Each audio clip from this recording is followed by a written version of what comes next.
Hey everybody, it's Mr. Blue. I just finished watching the first two seasons. If there's likely gonna be more. The show's doing pretty well from what I've heard and read of the anime known as The World God Only Knows. It's an interesting, very interesting anime. The story is really unique, actually, which might be why that might be why the rumors and everything that it's been doing well and being very popular are coming from. Could be the fact that it's very, very unique, and it's hard to say that about many things nowadays. Many things nowadays, they stick to a formula because formulas work and they sell, and while this does have some anime tropes in it, its story and its characters are very unique. Very, very unique. Alright, so basic premise of the show. There's a guy who is obsessed with dating sim games. For those of you who don't know, those are visual novels, pretty much, is another thing they're called. Basically, it's a RPG-esque game, not like Final Fantasy, more like the social aspect of Persona 4, wherein the main goal is to woo and charm and make a girl in the game fall in love with you. Or guy, because there are some sims out there for females, or gay dudes. But this guy is obsessed. He's not only obsessed, he is masterful at dating sims. People on the internet call him the God of Conquest, because it's said that he can conquer any girl in a dating sim anywhere. Although they kind of skip that last part, and they just say he can conquer any girl. Alright. On the other hand, we have the world of demons and hell and everything.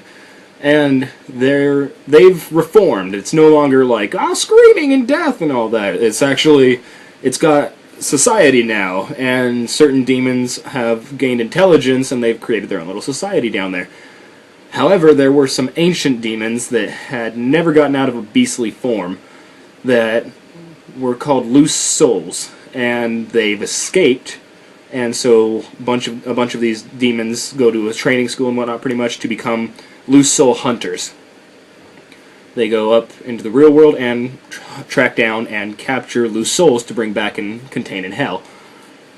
And the main demon in the show is this girl named Elsie. She's very ditzy, very, very, very ditzy, but very funny and a lovable character. She's got a lot of heart to her, especially in contrast to the dude.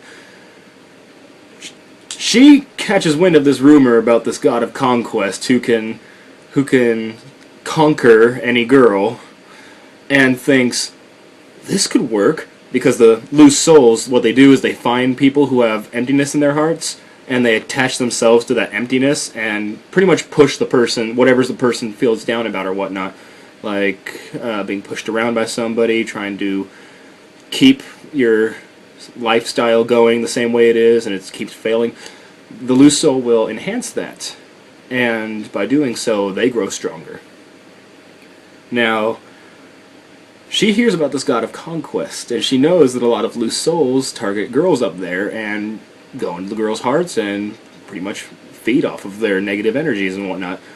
So she says, this guy can help, because the way to get a loose soul out of somebody is to pretty much open their heart, kind of, in a way. Not like rip them out and all that. More like you have to get them to understand and pretty much fill that empty void in their heart in order for the loose soul to not be able to grip on, and once they lose grip, they'll be forced out, and then you can capture them.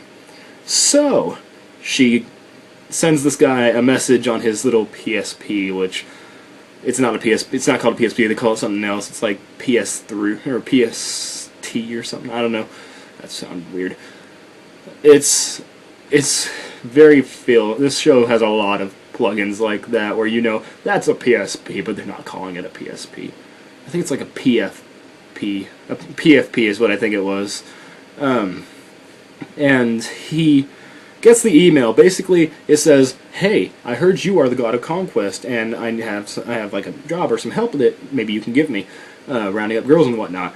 He thinks it's a challenge to a video game, so he accepts.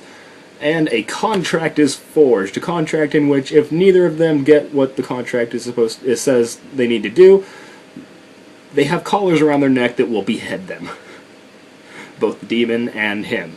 Elsie and... I cannot remember the dude's name. I have trouble. Like, when I get attached to a character, I usually focus on that character, not too many others. And so the whole show is him and her going around. He's trying to woo these real-life girls in which he has no experience with, because all he does is play dating sims. All he does is do that. In the middle of classes, all he does is that. At home in the bath, all he does is that. At home, like at the dinner table, all he does is that. This guy cannot go a second without playing a dating sim. And he's trying to analytically choose the correct path that he wants to approach the girls with, and it's not working, because they're not dating sim girls. And the show pretty much follows this formula of him and her going after these girls who have loose souls attached to them, and doing what they can to get the loose souls out. And it's very, very interesting, because I haven't seen too many. I've seen a lot of demon contract stories, like Faust from Johann Wolfgang von Goethe. He did a Faust makes a deal with the devil. It's kind of it's an archetype right now, or nowadays. It's an archetype, making a contract with a demon or the devil or whatnot to get something done. I haven't seen it in this light, though. I haven't seen it like involve video games in this way, and I haven't seen characters like this likable in that sort of situation, because Elsie, she's a demon, yeah, but she's adorable. She is hilarious and adorable. This guy is a human. He's supposed to be the human that's like a little naive in order to make a deal with the devil and whatnot, but he's a douchebag. He's a straight A douchebag. This guy could not care about anything, and I really like it. It's really, really nice. I so far have no problems with this show, and I actually think this is a great show to show somebody who's not really into anime, in order to get them maybe thinking about watching anime. Like, say you really like anime like I do, and say, like, someone like my cousin, she's alright with it, but she's not a huge anime fan. She's nowhere near me. She liked stuff like Avatar: The Last Airbender, which, yeah, you could say it's American. That's an anime. It's American anime. There's no arguing that. It's an American anime, and it's amazing. Like, she likes that, but she doesn't like anime like the way I like anime. She's different and whatnot, like that. It's just different likes and whatnot. This would be a great show to show someone like her. If you want to sit down and watch an anime with somebody, this is a nice show. It has almost no fan service, except for the first episode. It has almost no fan service whatsoever that I've seen, like the entire way of the first 2 seasons.